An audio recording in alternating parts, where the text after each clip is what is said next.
कभी आपने ध्यान दिया है, नेचर में कुछ भी परफेक्ट नहीं है। पेड़, कोई पेड़ एकदम सीधा देखा है? जो सीधा होता है वो किसी काम का नहीं होता। वो सुना है ना कि पंथी को छाया नहीं, फल लागे अति दूर। तो वो तो किसी काम का होता नहीं है। टेढ़े मेढ़े जो पेड़ होते हैं वही काम के होते हैं। पेड़ टेढ़े मेढ़े होते हैं, नदियाँ टेढ़ी मेढ़ी होती हैं, राइट। सीज़न, कभी गर्मी, कभी सर्दी, कभी पतझड़, कभी बसंत, तरह तरह के सीज़न होते हैं। पहाड़ ऊंचे नीचे होते हैं। कुछ भी नेचर में परफेक्ट नहीं है, बट फिर भी सब कुछ रियल है। और इंसान जो है वो परफेक्शन की तरफ भागता रहता है। नेचर से कनेक्ट होना बहुत ज़रूरी है। अगर आप नेचर से कनेक्ट होके देखेंगे ना, तो आपको लगेगा कि नेचर तो आपको कितना कुछ सिखाती है। सबसे पहला सबक ही नेचर से मिलता है कि ग्रोथ टेक्स टाइम। किसी भी चीज़ को ग्रो होने में टाइम लगता है।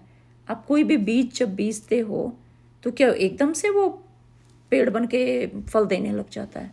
नहीं ना, धीरे धीरे पहले वो बीज अंकुरित होता है, पौधा बनता है, फिर पेड़ बनता है, फिर उसमें फल आने शुरू होते हैं, राइट।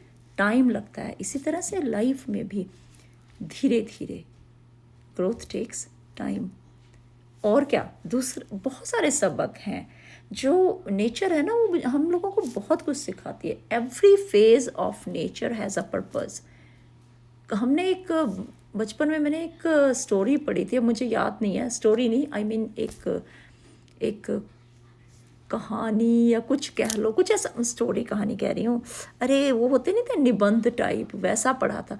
तो उसमें था कि जो नेचर है ना, उसमें जब पतझड़ का मौसम आता है, बहुत सारे लोग बड़े परेशान हो जाते हैं। लेकिन पतझड़ का एक रीज़न है। पतझड़ अगर नहीं आए तो फिर ग्रोथ ही नहीं आएगी।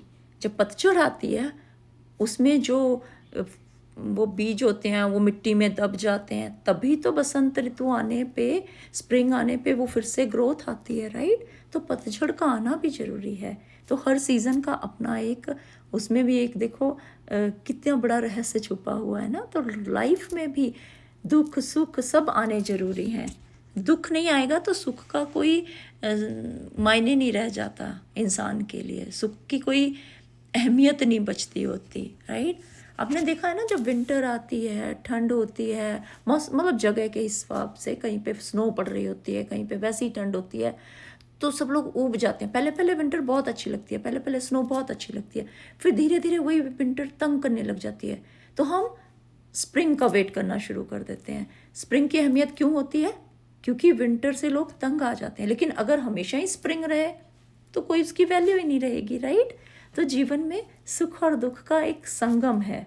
उसके बाद नेचर को अगर ध्यान से देखो, पता नहीं, सोचते रहो, क्या नेचर हमें एक फ्लो में रहना सिखाती है या फिर फोर्सफुली रहना सिखाती है? नहीं, वो कहती है फ्लो में चलते जाओ, जिधर को ज़िंदगी ले जा रही है जाते जाओ, रास्ता अपने आप बनता जाएगा। नदी को देखो, नदी बहती जाती है, राइट।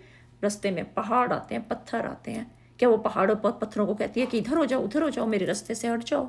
नहीं ना, वो तो चलती जाती है, उसी में से रास्ता बनाती रहती है। पत्थर के इधर से रास्ता बना लिया, उधर से रास्ता बना लिया, ये ऊपर से गुजर गई, राइट। वो तो अपने टेढ़े मेढ़े रास्तों से चलती रहती है। लाइफ भी ऐसी है, इसमें भी फेज़ आते रहेंगे, जाते रहेंगे, ज़िंदगी अपने हिसाब से चलती रहती है।